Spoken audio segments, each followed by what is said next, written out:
ఉత్తరాయణ శిశిరతో మాఘమాస కృష్ణపక్ష ప్రస్తుతం పాడ్యమి.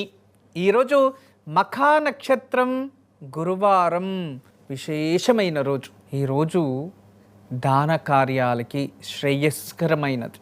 ఈరోజు అమృత సిద్ధి యోగం కూడా ఉంది. ఇటువంటి రోజు ఆత్మోన్నతి కోసం, జ్ఞానం ప్రాప్తించడాని కోసం మరియు పితృవుల ఆశీస్సుల కోసం, పూర్వాజిత కర్మఫలం నశించడాని కోసం ఇక్కడ మన జీవితంలో అన్ని విధాలుగా అభివృద్ధి చెందడానికి అత్యంత మహోత్తరమైన నామపదం ఓం మహతే నమః.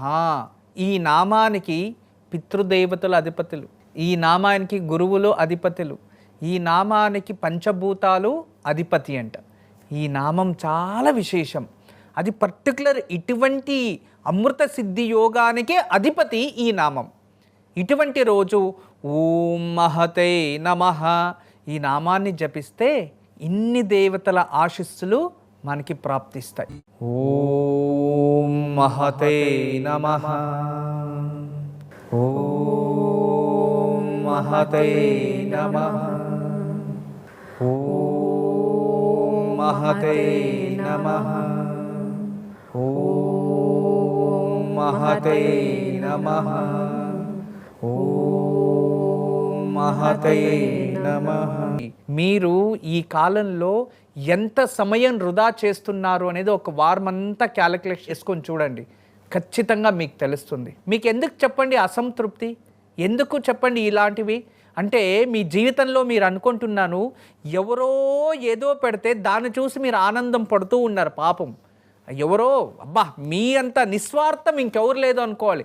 ఏదో వాళ్ళు చేసిన దాన్ని మీరు చూసి ఆనందం పడ్డమా, ఇక దాన్ని చూసి నవ్వడమా, ఇక ఎంత సంతోషమో మీకు. మీరంతా నిస్వార్థమైన వాళ్ళు. ప్రపంచంలో అంతా స్వార్థులు అంతే. వాళ్ళ స్వార్థం కోసం ఒకటి ఏదో పనికిరాందాన్ని ఒక చేసి పెడతారు. మీరు అదే జీవితం అనుకొని దాంట్లో మునిగిపోయారు. చెడగొట్టడానికి వాళ్ళు, చెడిపోవడానికి మీరు ఉంటే ఇంకేం కావాలి ప్రపంచంలో? అది జీవితం అయింది. దయచేసి అర్థం చేసుకోండి. సమయాన్ని వృధా చేయకండి. సమయం ఎంతో విలువైనది. రోజు ఉదయం త్వరగా లేవ్వండి. పిల్లలకు ముందు మీరు లేవ్వండి. తర్వాత పక్కన కూర్చొని పిల్లలు లేపించండి. వాళ్ళు స్నానం అయ్యే వరకు జొత్తులోనే ఉండండి. తర్వాత వాళ్ళ కింద ఒక 5 నిమిషాలు పుస్తకాలు పట్టుకోమని చెప్పండి, లేదా దేవుడు పూజ చేయమని చెప్పండి. ఆ సమయంలో వంట బ్రేక్ఫాస్ట్లు రెడీ చేయండి. తర్వాత వాళ్ళని స్కూల్కి పంపించండి. ఈ కాలంలో చాలామందికి పిల్లలు అన్నీ ఉన్న భోజనం తినలేకపోతున్నారు. ఇంటర్మీడియట్ వచ్చే లోపు నిశ్శక్తులు అయిపోతున్నారు. వాళ్ళు ఇంజనీరింగ్ కంప్లీట్ చేసే లోపు వాళ్ళకి పాపము ఇక పెళ్లి చేస్తారు. ఇక డాక్టర్ల దగ్గరికి వెళ్ళి సంతానహీనత ఇంకోటి అంటున్నారు. బాడీలో అవలేదు ఇవ్వలేదు అంటున్నారు. ఎందుకు రక్తాల్లో అవలేదు ఇవ్వలేదు అంటే, మీరు పోషించిండేదే తల్లిదండ్రులు పిల్లల్ని ఎలా పోషించారో అదే శరీరం ఎక్కడుండేది. దాని నుంచి మీ వల్ల నేర్చుకునే గుణాలు వాళ్ళలో చాలా ఉంటాయి. దాని నుంచి దయచేసి ఆ మొబైల్ పక్కన పడేసి పిల్లలపైన కాస్త ఫోకస్ పెట్టండి. వాళ్ళు చదివించాలి అని కోరుకోండి. ఈ మొబైల్స్ వల్ల ఆడోళ్ళు మగోళ్ళు జీవితమూ నాశనం అవుతుంది. మీరు పోయింది కాకుండా మీ పిల్లల జీవితాలు కూడా నాశనం చేస్తున్నారు. అందరికీ దండం పెట్టి తెలియచేస్తున్నా, దయచేసి ఈ సంప్రదాయాలు కాస్త మార్చుకొని, ఈరోజు మంచి మాటలో ఉన్న అర్థం ఏంటంటే, సమయము అనేది చాలా విలువైనది మరియు సమయాన్ని విలువ కట్టలేనిది. వెళ్ళిన సమయం మళ్ళీ తిరిగి రాదు. అందువలన సమయాన్ని వృధా చెయ్యకండి. ఆ వృధా చేయకుండా ఆ సమయంలో జ్ఞానాన్ని పొందండి. విలువ కట్టలేనిది జ్ఞానం. జ్ఞానాన్ని పొందడానికి ప్రయత్నించండి. ఎటువంటి జ్ఞానం? లోక జ్ఞానం, భక్తి జ్ఞానం. ఇటువంటి పొందడానికి, సంతృప్తిగా బతకడానికి ఎన్నో పుస్తకాలు ఉన్నాయి. ఇంటి పని చేయండి, అదే ఒక పెద్ద డిసిప్లిన్. శరీరానికి ఆరోగ్యానికి మంచిది. సమయానికి ఉదయం త్వరగా లేసి భగవంతుని పూజ చేయండి.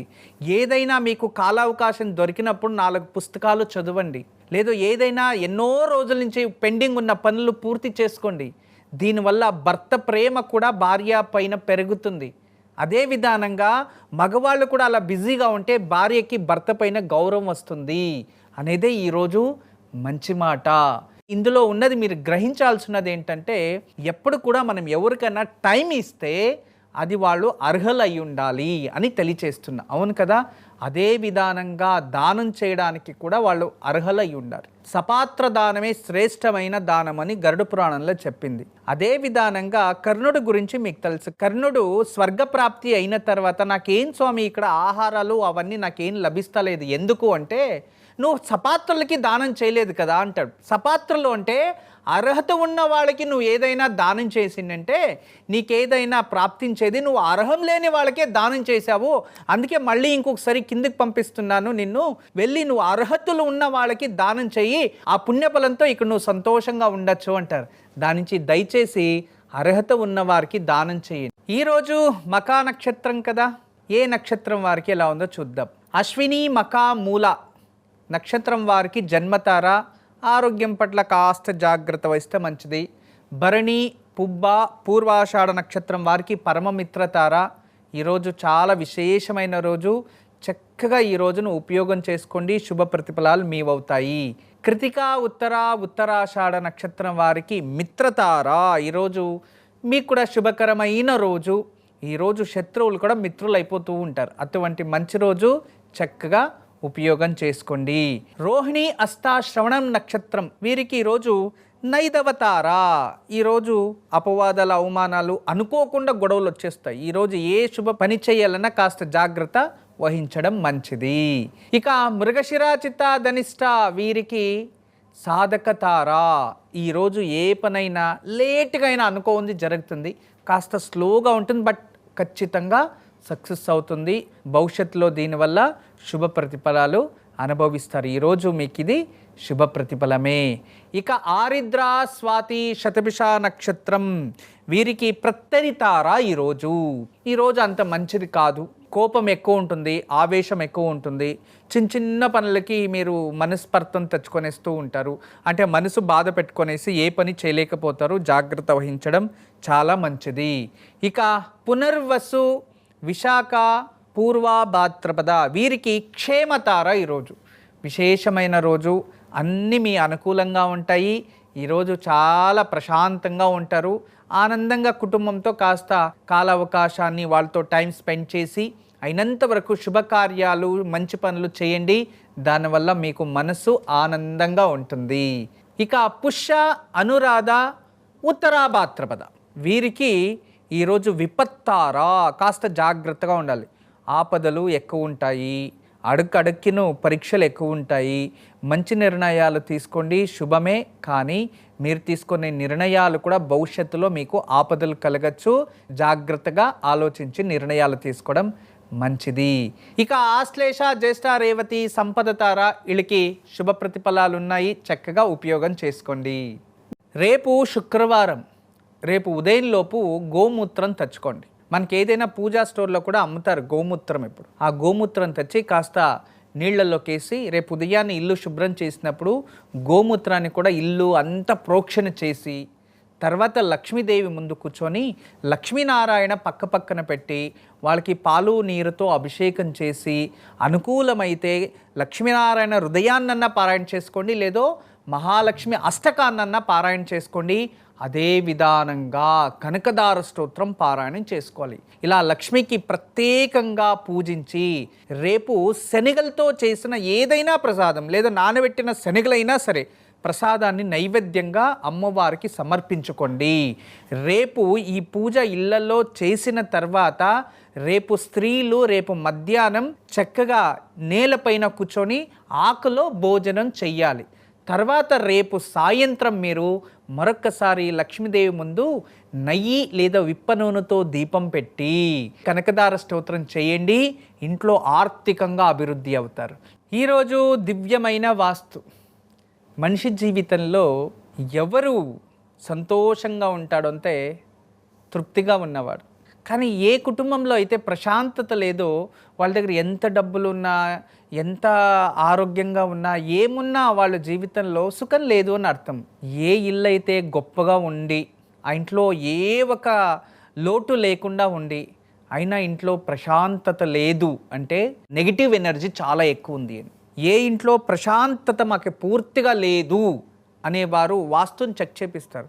వాస్తు అంతా బాగానే ఉంటుంది, అయినా ప్రశాంతత లేదు. ఎక్కడి నుంచి వచ్చింది ఎనర్జీ అంటే భూమిలో నుంచి రావచ్చు, గోడలో నుంచి రావచ్చు, విండోస్ నుంచి రావచ్చు.